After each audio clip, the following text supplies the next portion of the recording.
What are the possibilities that the president will sit down with Robert Mueller? Before they completely soil the atmosphere, the chances were pretty good.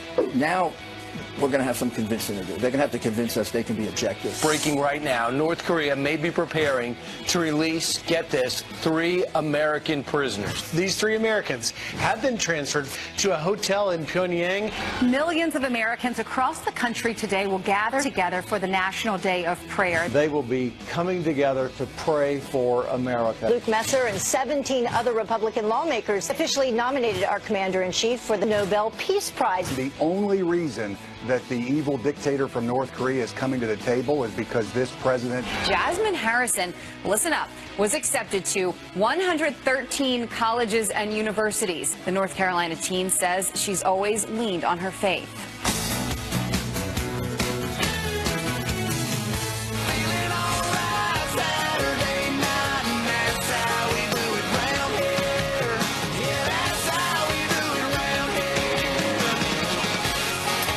Didn't it just look like they were doing the wave, kind of, in the control room? Can we zoom back in? Can we zoom back into the control room? Can I go in there with y'all? I want to have fun. I'm telling you, ready for a watch this. concert and ready for the weekend. They're doing the wave in the control room.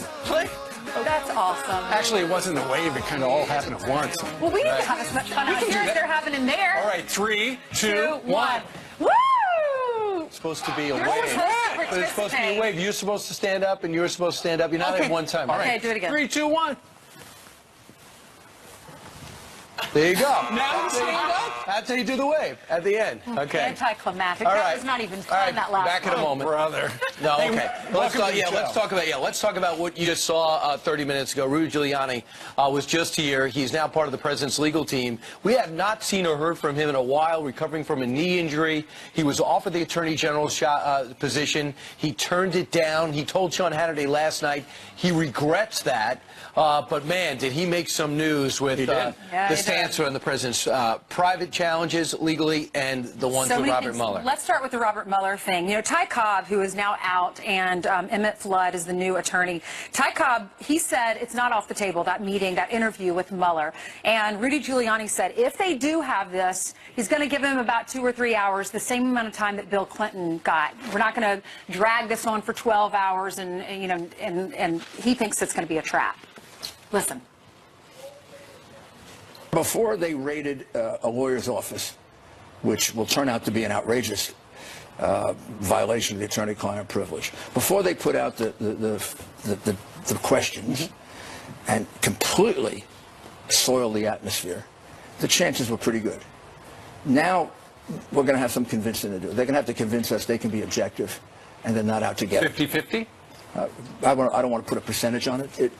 It's not as good as it was when I first came into it. Exactly. Regarding, you know, this conversation got started a couple of days ago when that list of about 4 dozen of the questions that Mueller might ask the president came out. And you look at those questions, and it would take 2 days. Rudy said, no, 2 hours, 3 hours tops. Bill Clinton had to do it for 2.5 hours. But nonetheless, given the fact that now the president has got a very aggressive legal team, and for Rudy to say less likely, it looks less likely. Well, look, they have not talked to anybody in the Trump family yet, so you can't say that they've done everything that they had to do. One thing is pretty clear. This is a thorough investigation. They're trying every single angle. I think if you look at the questions, you cannot rule out collusion or obstruction, even though there's a couple of collusion questions there. That means it's still in play. And you have no idea what their follow-up questions are going to be. So they're trying to put, they do not know, and I get the sense they really don't know if they're going to sit with him or not, and they think it will be unprecedented if the Mueller team came back with a subpoena, because then it'll go back into the courts, so this thing could be extended for another year, and you have this thing called a midterm election coming. Now, this is why I say the next story, I think it's important, but I don't think it's important to the average American, because while this Stormy Daniels story has fermented and not gone away with an opportunistic attorney, You now have a president's approval rating ticking up. You have things changing on the world stage rapidly, and consequential summits and treaties being, well, they're going to be front and center around in the next 2 weeks, and we're going to find out about a date about a North Korean summit. Well, Rudy Giuliani was asked about the Michael Cohen $130,000 payment. Originally, Michael Cohen came out and said, listen, I took a loan on my house, I paid it, the president didn't know about it. The president said on Air Force One, I didn't know about it. That story changed a little bit. Let's start at the beginning of today when the president sent out 3 tweets, and then we will explain what it all means. He wrote in the tweets this morning, Mr. Cohen, an attorney, received a monthly retainer, not from the campaign and having nothing to do with the campaign, from which he entered into, through reimbursement, a private contract between 2 parties known as a non-disclosure agreement, or an NDA. These agreements are... Do we have the rest of this? Very common among celebrities and people of wealth. In this case, it is in full force and effect and will be used in arbitration for damages against Mrs. Clifford, or Stormy Daniels. The agreement was used to stop the false and extortionist accusations made by her about an affair, despite already having signed a detailed letter admitting that there was no affair. Prior to its violation by Mrs. Clifford and her attorney, this was a private agreement. Money from the campaign or campaign contributions played no role in this transaction. Which is key. That's what they wanted to disseminate. So those are the 3 panels that make up the president's defense. Keep in mind, people had said, look, this payment to Stormy Daniels was illegal because they used campaign funds. Mr. Rudy Giuliani and the president himself made it clear it was money out of Donald Trump's pocket. Ultimately, though, why did they make the payment to Stephanie Clifford? Well, Rudy Giuliani said this about that. I don't think there's any contradiction to that. The president indicates he understood it. He didn't know the details of this until we knew the details of it, which is a couple weeks ago. Maybe not even a couple, maybe 10 days ago. Mm-hmm. Remember when this came up? October 2016.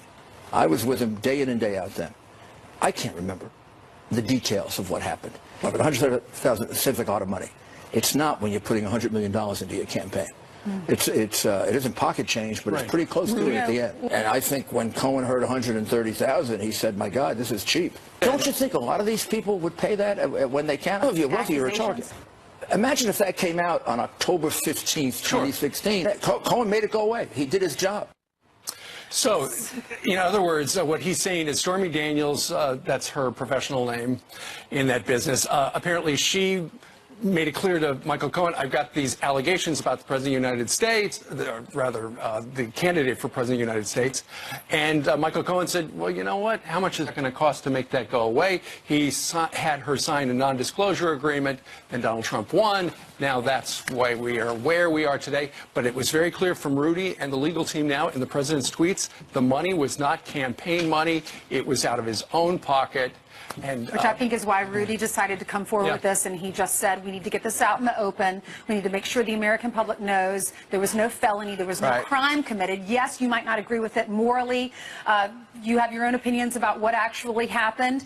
What I asked him, though, is I didn't understand why Michael Cohen, who's the attorney that's giving Stormy Daniels the $130,000, why he said he was not reimbursed before, and now Rudy is coming out and saying that he was reimbursed. The president paid him back $35,000 a month. And they got retainer fee. Now, he's saying the president didn't know what that $35,000 was for, that was going to pay off the Stormy Daniels stuff. But Michael Cohen, it looks like he had 2 different stories. Yes, a series of reimbursements. We have $35,000 a month, capping off at $470,000. So we'll see what that does for Cohen's case individually and with the president's case. He's looking to solve both the private and the Mueller situation at the same time. This is a brand new approach to fighting for the president legally. Rudy makes it pretty clear. He's off the hook when it comes to that. Right, no, who's not off the hook, Jillian? You're on the hook to tell us the news. Yes, is that okay? I am, and I will do that, okay? Thank you. Good morning. Let's start with this Fox News alert. There is a manhunt that is intensifying for a suspect accused of holding his wife hostage for 3 days. As many as 8 police officers hurt trying to coax him outside when a barn exploded and burst into flames. Neighbors in North Haven, Connecticut were left stunned. The house shook. My wife fell down. We came out, the fire was engulfed by that point. You could hear rounds popping off, and the road just turned crazy. Fire trucks, police cars. The suspect's wife was able to escape, but it's unclear how she got away or why the barn exploded. All of the injured police officers are expected to be okay. Investigators are desperately trying to figure out why a military plane took a nosedive into the ground, exploding into a fireball. This disturbing video showing the crash moments after takeoff near Savannah, Georgia. All 9 crew members on board were killed. The cargo plane, belonging to the Puerto Rico Air National Guard, was on its way to Arizona to be decommissioned. None of the victims have been identified. President Trump has all but decided to withdraw from the nuclear deal. That's according to a new Reuters report as the May 12th deadline approaches. If the U.S. decides to end the sanctions relief, it could trigger backlash from Iran. The UN Secretary General warns that could mean war. But President Trump may decide to listen to the advice of French President Emmanuel Macron and stay in the deal for, quote, alliance maintenance. Let's look at your headlines. We will certainly keep you updated on all of these stories. Sounds like it's au revoir for the deal. We will see. All right. Thanks, Jillian. Thank you. All right, 7 states are now suing the Trump administration to force the end of DACA. The Texas Attorney General Ken Paxton is leading that charge, and he's going to join us live next. And this police officer is on the beat, literally. The new music video. It's going viral. We'll tell you the story.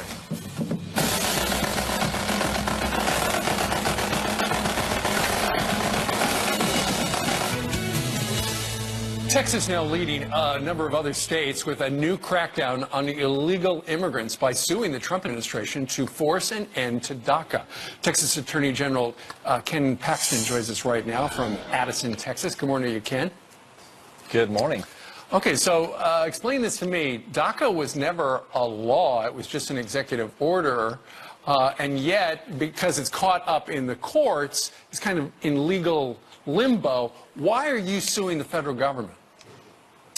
So when we sued initially over DAPA and were successful during that process, we discovered that what President Obama had told us, which was this was not a pathway to citizenship, was actually false. There have been over 1,000 DACA recipients who have been given citizenship. There are over 39,000, I believe, at this point, who are on a pathway to citizenship. Right. So we got inaccurate information, and we believe this is, just like DAPA, is unconstitutional. Well, what's interesting about this case, Ken, is the fact that the president wants to put an end to it, the attorney general wants to put an end to it, and by virtue of you suing, the Department of Justice now has to decide, are they going to defend DACA in court, or are they going to say, you know what, we're going to take a pass?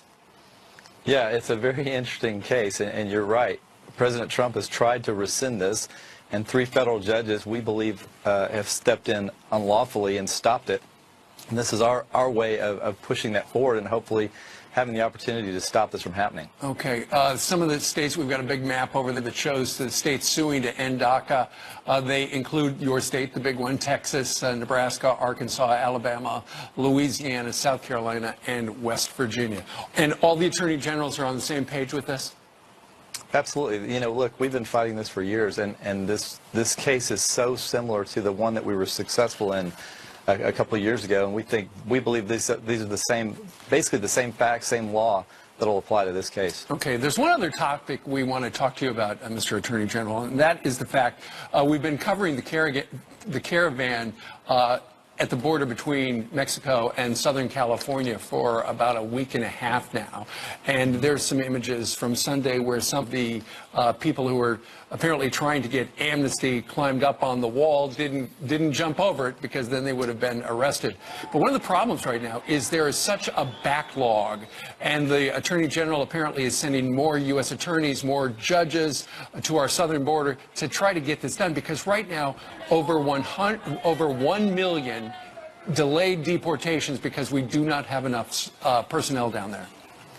Yeah, I think that's exactly right. And this is one of the problems with the Obama administration. This backlog occurred during their time, both on deportations and hearing the cases. And so people would come to this country, they come in illegally, they're supposed to have a hearing, and then ultimately they just end up staying because our government isn't doing its job, either on the border, stopping people from coming in, or when they get in, not dealing with the cases or with deportation. So people have to understand all these people are Things have changed right now, though, under the Trump administration, and that is, rather than just come on in, fill out this paper, and come back in 6 months when we're going to hear your case, they're actually holding people there at the border until they figure it out, right? No, this is a drastic change under the Trump administration. First of all, they're actually letting the border agents do their jobs, which is stop illegals from coming in. But then once they're in the process of trying to speed this whole deportation hearing thing up. So it's, in Texas, we're grateful. We're a border state. We have to deal with the problems of the border.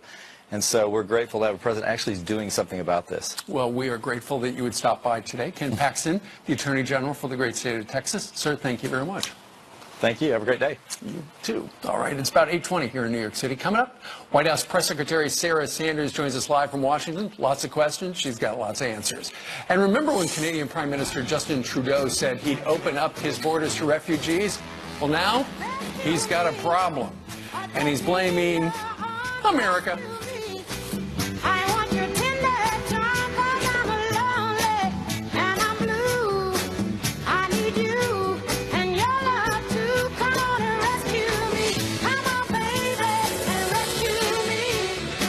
Some quick headlines for you right now. A group of Muslim men can once again sue after being put on the no-fly list. The men claim they were given the designation after they refused to become FBI informants and say their religious rights were violated. An appeals court ruling their original lawsuit was improperly tossed by a lower court. And the company at the center of the Facebook privacy scandal is shutting their doors. Cambridge Analytica is filing for bankruptcy. The political consultancy firm claims it's been vilified for legal activities after collecting data from up to 87 million Facebook profiles. This, however, will not interfere with those pending investigations, and there are plenty. Also, earlier on Fox and Friends, Rudy Giuliani firing back as he prepares the president for a potential Mueller sit-down. This started as collusion with the Russians. No. Right. Now they go to obstruction of justice, collusion among the players. What they're really trying to do is trap them into perjury. Maybe they like to give us all the things that Clinton got. We're asking for only one thing, quite reasonable. This is the President of the United States. He's getting ready to negotiate probably one of our most historic agreements. We have to go there and prepare him for this silly deposition. All right, here to react, White House Press Secretary Sarah Sanders. Hi, Ms. Press Secretary. Great to see you. Good morning. Just to your response to Rudy Giuliani, new to the legal team but heading up things, how much of a distraction is it? Look, we come here every single day. We're focused on the task at hand, whether it's in negotiations and conversations with China on trade, whether it's getting prepared for the summit to take place with North Korea, whether it is focused on growing the economy, creating jobs. That's what we're certainly focused on. That's what we would like the media to be focused on. But this is certainly, I think, a distraction. But I think it's a distraction to the American people, and I think it's a real disservice to them not to get to hear about a lot of the great things that are taking place in this administration and a lot of the big things that have global impact that are going to be taking place over the next couple of months. Well, I tell you what, Sarah, I've got a feeling, although we've been busy doing this show for 2 hours and 25 minutes, on the other shows they're talking about the fact that Rudy Giuliani was on with Sean Hannity last night and on with us today talking about how the president personally reimbursed his attorney, Michael Cohen, for that payment to Stephanie Clifford to have that story essentially disappear before the election. What would you like to say about what we have heard from the former mayor of New York City in the last 12 hours? Look, Mayor Giuliani is part of the president's legal team. He's got visibility and insight into this issue. He's spoken about this at length both last night and this morning. I would refer you back to his comments, particularly given the fact that this is ongoing litigation. It's something that we at the White House can't comment on, and I would refer you both to his comments as well as the president's tweets from earlier this morning. All right, well, it's definitely something that's in the news. We have to talk about it, but let's get on to other things, other hot topics or big topics that do affect the average American. We're talking about North Korea. The president, I mean, this would be unbelievable if the president sits down with Kim Jong-un and Kim Jong-un gets rid of their nuclear weapons. We're also concerned about those 3 Americans that are there in North Korea. We're being told some of those hostages could be freed. What's the latest on that? Certainly that would be an incredible step and certainly a sign of goodwill moving into the summit, moving into these discussions with North Korea. I can't comment any further at this point, but that would be a great example of goodwill and certainly another step in the right direction and a really good step and part of the process that we're working towards leading up to this summit. We, again, are cautiously optimistic about where this will go. As the president has said, we'll see what happens. He's been extremely tough on North Korea. He's had the ability as a strong leader to bring in our allies and partners in the region to get them to step up and put pressure on North Korea like we haven't seen in the past. And they're starting to feel that pressure. You can see by the movements that they've made, by the concessions they're beginning to make, and the comments that they've made publicly that they want to have this conversation. Again, they are feeling the pressure that has been put on them at the president by the president's leadership, and we're certainly moving forward in this process, but we remain, again, cautiously optimistic about everything leading into these talks. Would you be surprised if something happened today? I wouldn't say that we have an announcement, certainly right in this moment. But again, we are seeing signs of progress, and certainly this would be a huge statement by the North Koreans and something that would certainly be a great sign of goodwill prior to a sit-down with President Trump and Kim Jong-un. Well, let's talk a little bit about that sit-down. We know it probably will be in the DMZ betwixt North and South Korea. But what's the timetable? I mean, we heard from Rudy on the couch that he doesn't want the president to even consider sitting down with Mr. Mueller until after this happens, the North Korean summit. So when is the North Korea summit going to happen?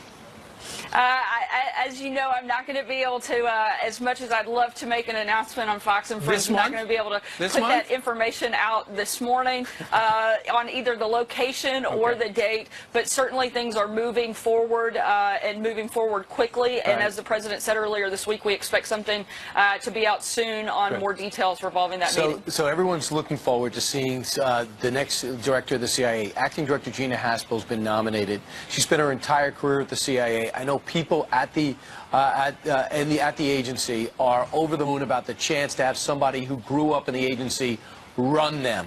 However, huge headwinds are straight ahead for some reason because of her alleged role in black sites and enhanced interrogation. Both, I think, are resume builders, if you ask me, because it was approved by the Department of Justice. Tell me about Gina Haspel's path to success. Look, you've got one of the most highly qualified, most capable individuals that's being put up to be the director of the CIA that we've probably ever had. There's a reason that she's got widespread support from people all across the spectrum that have worked at the CIA, that have led the CIA, both Republicans and Democrats, administrations. This is somebody who could not be more qualified to lead this agency. She's got the confidence of the rank and file within the department because she has been part of it. As you said, she grew up in this department. She is prepared to step in and lead on day one, and we feel very good about the fact that she's probably one of the most qualified nominees you could find across the board in this country to lead this agency, and we're excited about her confirmation process and know that she's going to be a great CIA director. But Rand Paul is not. Rand Paul doesn't always make the right decisions right away, but we hope he gets there because it's definitely the right decision to support somebody who has such in-depth knowledge, such preparedness to take this job on, and somebody that is so qualified to lead this agency. Sarah, got to ask you about the White House Correspondents' Dinner because I don't think you've talked about it since that happened. I don't think you've been on. I know you haven't been on our show. We're so sorry that that happened. It's there's no excuse for that. I mean, women should support other women, and I just wanted to get your reaction because I thought you handled it with grace and with class. Thank you. Look, I think that that evening says a whole lot more about her than it does about me. The people that were my friends before that evening are my friends today, and I'm going to continue doing the job that I came here to do every single day. I'm very proud of the fact that I work in this administration for this president, and we're going to keep pushing forward and doing everything we can to make America better. And I think we've had a great first year and a half at doing that, a huge success story that we're proud of. of, and I hope that she can find some of the same happiness that we all have, because I think she may need a little bit more of that in her life, because the rest of us here are doing great. All right. Sarah Huckabee Sanders joining us from the North Lawn of the White House. Sarah, thank you very much. Thank you, Sarah. You bet. Thanks for having me. Yeah, and I saw her after, and she was just the same. It did not affect her at all right after the whole thing. She's one tough cookie. Yep. Yeah. Working hard. She's a working mom. She Doing rose the above best the we can. shadows. Yeah. Indeed. All right. The president is set to speak at the NRA convention tomorrow. So what can we expect? NRA spokeswoman Dana Lash is here with a preview. Coming up next.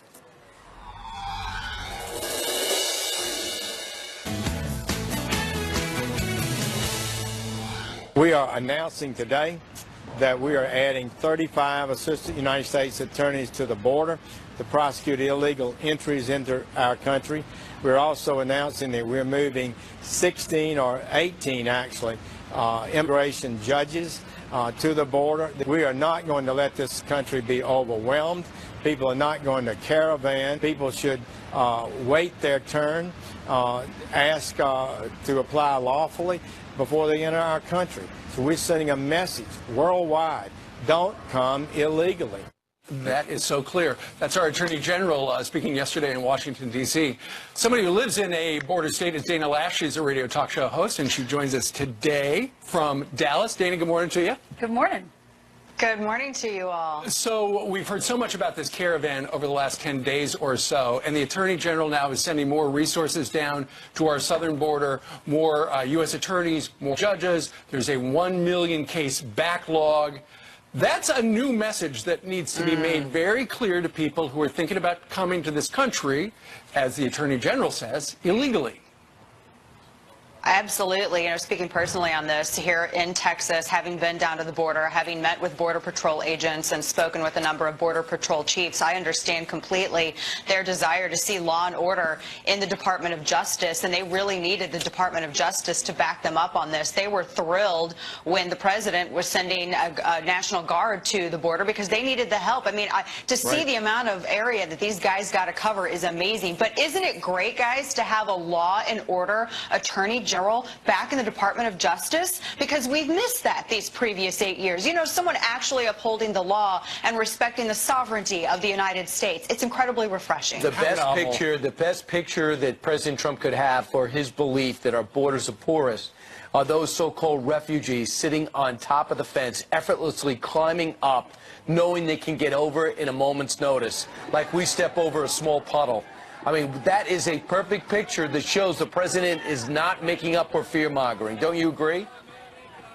I agree. He's enforcing all the lines that previous administrations have written out, apparently. No, I mean, being down there and talking to people who live near the border, I mean, they have to worry about this as well. They have to worry about their resources being used. Border Patrol have to worry about these incidents being exploited by drug cartels who, when you have mass numbers of individuals who are attempting to enter illegally into the United States, they use that opportunity to traffic tons of drugs right across the border, right under the nose of Border Patrol, who, because of the previous administration, were under-resourced and understaffed. And so now we're finally starting to see movements towards this. With knowing so many people who live by the border, and also, it doesn't even matter if you're by the border. This is an interior problem as well. Yep. I'm so happy to see the administration address this and finally crack down, because, look, there's a process to enter the country. If you want to enter the country, you have to go through the legal process just like everyone else does, period. Now, Dana, I know you're an NRA spokesperson. You're meeting in Dallas. The NRA is meeting for the convention in Dallas, and I understand the president's going to be addressing the group. Yes, he's going to be addressing the group on Friday along with Vice President Mike Pence. The president made his announcement a little bit later this week that he was going to be joining all of these law-abiding gun owners in Dallas, Texas. The weather's going to be beautiful. I hope that people come out. I know we're going to have a lot of attendees like we do every single year. And members are going to be really excited to hear from the president. And you all know, just as well as anyone, the work that Legacy Media has really put into driving a wedge between this president and law-abiding gun owners. And the president, while he entertained ideas from the other side of the aisle and people who wanted to restrict Second Amendment natural rights, he ultimately put his foot down and said that your Second Amendment is your Second Amendment. And so gun owners are looking forward to hearing the president address them. Yeah, we'll see, because individual states have changed. We know that Florida passed some pretty strict on gun changes. But thanks, Dana. Appreciate it. Thank you all so you, much. All right, 21 minutes before the top of the hour. Here's Jillian. Good morning. We're following a number of stories right now, so let's get you caught up on this. A teenager is behind bars accused of plotting a deadly ISIS terror attack on a Texas mall. The FBI says 17-year-old Mateen Azizi Yarand wrote a manifesto pledging his allegiance to ISIS, but he refused to actually talk about it in this bizarre jailhouse interview. No comment, because whatever I say here can be used against me and stuff. So. What's your thoughts on these charges against you? Seem a bit extreme, yeah. Court documents reveal he wanted to burn police officers, film the attack, and recruit other people. Canadian Prime Minister Justin Trudeau tweeting last year he'd welcome all refugees with open arms. But now, Canada has a big immigration problem. 26,000 illegal immigrants crossing into Canada from the U.S. in the past 15 months. And Trudeau is blaming President Trump. He says negotiations for, quote, invisible border wall have failed. That plan would force immigrants to claim asylum in America before crossing into Canada. A police officer pulls out his baton, but not for protection, for a performance.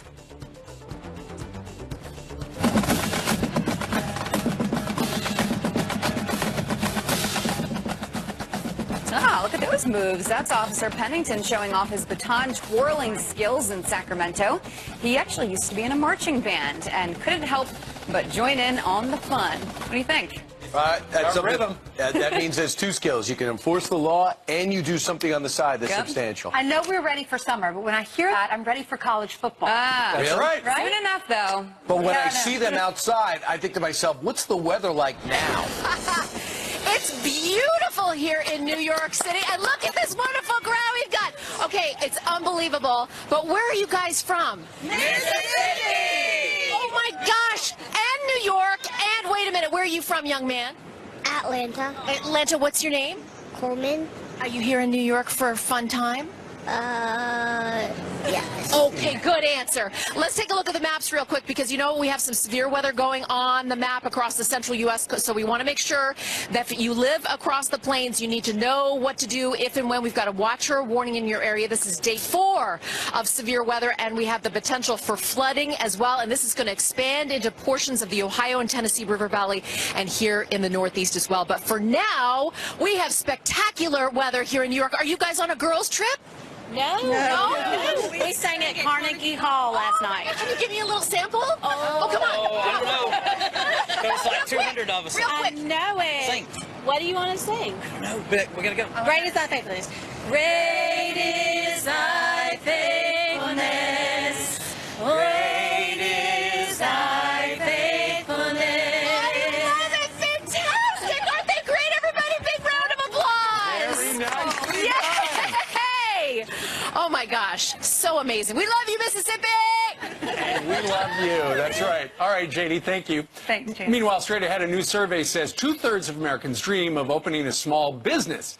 Is the Trump economy fueling that boom? Bob Massey, the property guy, here to discuss that next with Brian. And you saw them debating politics earlier. Now Guy Benson and Marie Hart, they're breaking bread together. We're cooking with friends.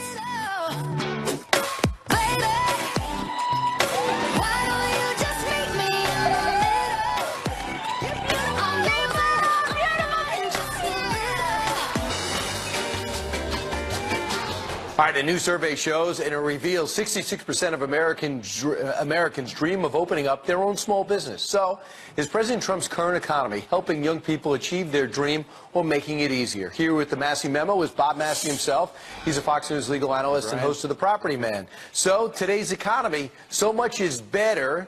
Do you think this is a good time to start a business?